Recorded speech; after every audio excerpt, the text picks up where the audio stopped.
Assalamualaikum warahmatullahi wabarakatuh.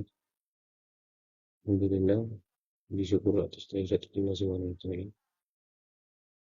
Salawat beserta salam kepada Nabi Muhammad SAW. Alhamdulillah, pada kesempatan kali ini, saya akan membawakan materi hasil kerja PPT saya sebagai upaya untuk menyelesaikan tugas akhir dan supaya mata kuliah sejarah peradaban Islam. Sebelum kita masuk ke isi PPT yang akan saya bawakan pada kesempatan kali ini, saya akan memperkenalkan nama saya terlebih dahulu. Nama saya yakni Akram dari jurusan Akidah dan Filsafat Universitas UI Nurudin Makassar.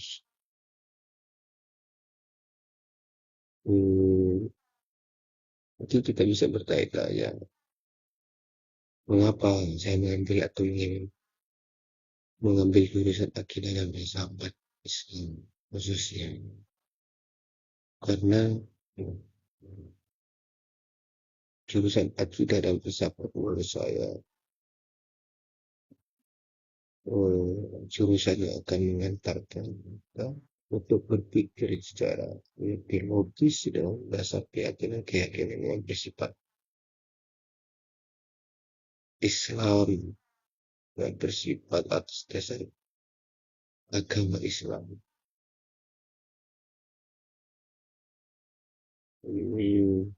Baik, kalau kita kembali kepada pengertian akidah, akidah itu diambil dari bahasa Arab yakni ain dan artinya keyakinan.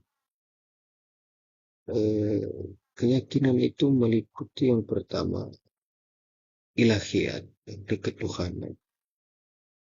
Bagaimana betul-betul kita yakin kepada Tuhan, kita yakin kepada Allah, kita diciptakan oleh Allah.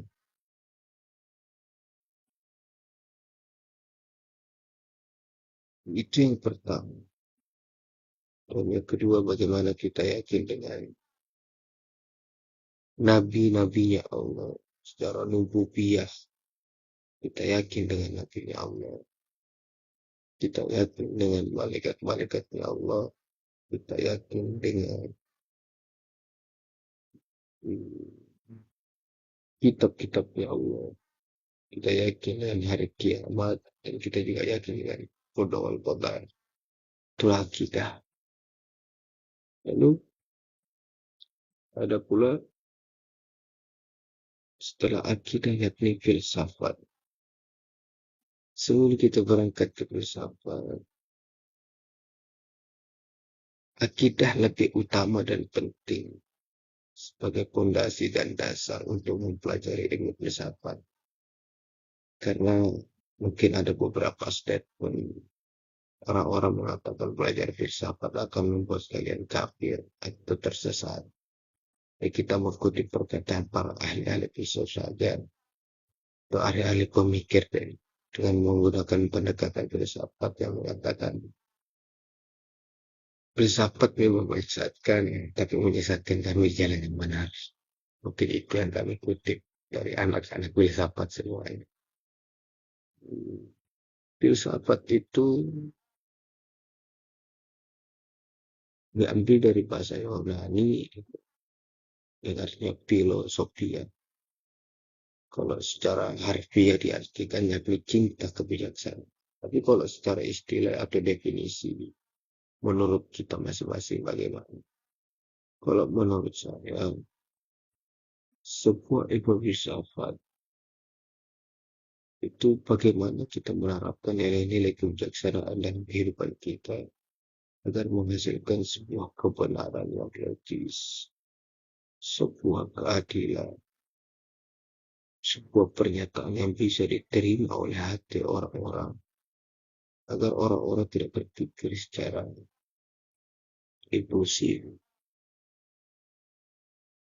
Itulah mungkin salah satu poin filsafat yang orang-orang yang tidak mengetahui, orang-orang yang menganggap filsafat adalah racun bagi pemikiran-pemikiran umat Islam khususnya yang berpikir tentang filsafat itu ada. Dan mungkin kurang mendalami arti pengertian filsafat secara langsung. Filsafat muncul itu sebelum abad Masehi yang ditandai dengan peristiwa kosmologi. Peristiwa kosmologi yakni pencarian alam semesta. Mungkin ada beberapa tokoh yang mengungkapkan teorinya. Bagaimana alam semesta ini ada seperti Thales, Heraklitus, lain sebagainya. Ada yang mengatakan pusat alam semesta yakni air, api, angka lain, dan lain-lain sebagainya. Lalu berangkat kepada teosentris, lalu berangkat kepada lagi antroposentrisme. Mungkin itu beberapa sejarah-sejarah filsafat.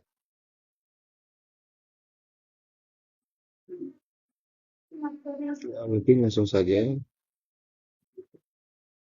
kita akan mempresentasikan hasil PPT yang akan saya rekod pada malam kali ini, yakni tokoh Islam dari ilmuwan botani dan farmasi pada abad pertengahan, dan kontribusi besar dalam ilmu pengobatan dan tumbuhan.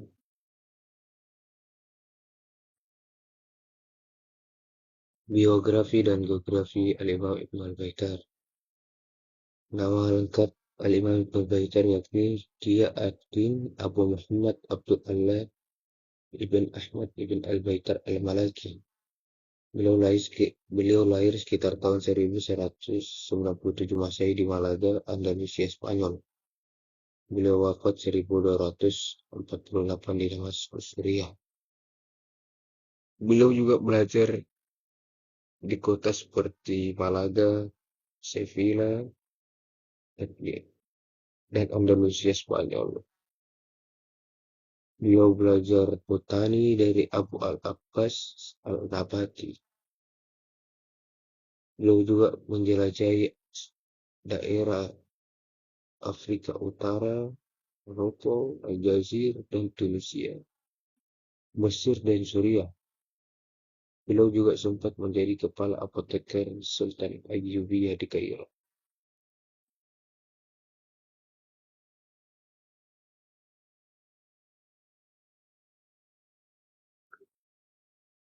Kontribusi di bidang botani.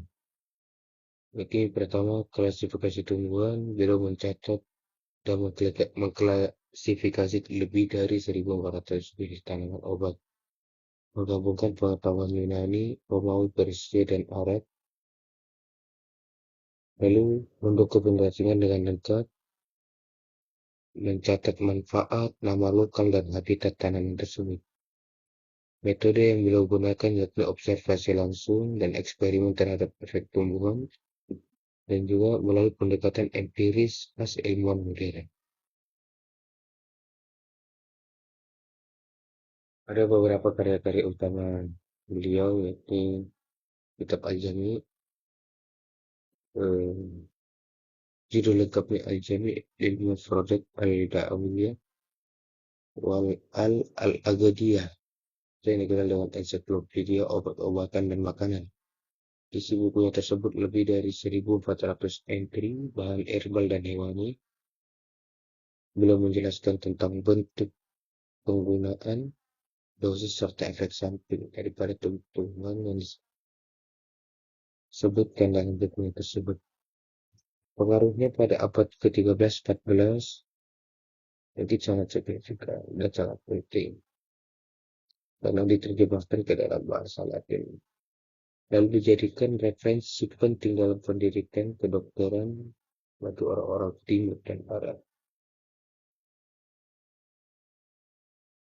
Kontribusi beliau di bidang farmasi ini mendeskripsikan efek farmakologis bahan alami, pelopor pendekatan ilmiah dalam meracikan obat, dan peran profesional beliau yakni kepala apoteker di Istana Ayubia bertanggung jawab atas standar dan distribusi obat. Dan ada beberapa warisan ilmiah beliau yakni bukunya jadi rujukan utama selama ratusan tahun dan menginspirasi ilmu farmasi di Eropa Timur dan Barat.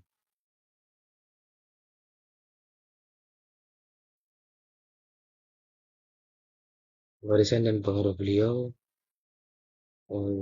menginspirasi bagi generasi selanjutnya untuk mempelajari tentang tumbuh-tumbuhan, menggabungkan sains empiris dan kemanusiaan. Dan beliau juga menjadi tokoh utama bagi ilmu farmasi klasik. Ketika kutipan inspiratif beliau, pengetahuan tentang tumbuhan bukan hanya tentang obat, tapi juga tentang kehidupan.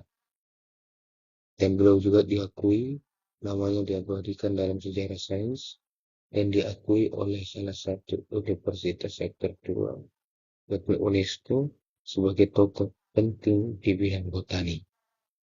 Botani itu dicatat ilmu biologi yang mempelajari tentang tumbuh-tumbuhan. Ya mungkin ini saja yang dapat saya sampaikan. Kurang lebihnya yang terima kasih. Assalamualaikum warahmatullahi wabarakatuh.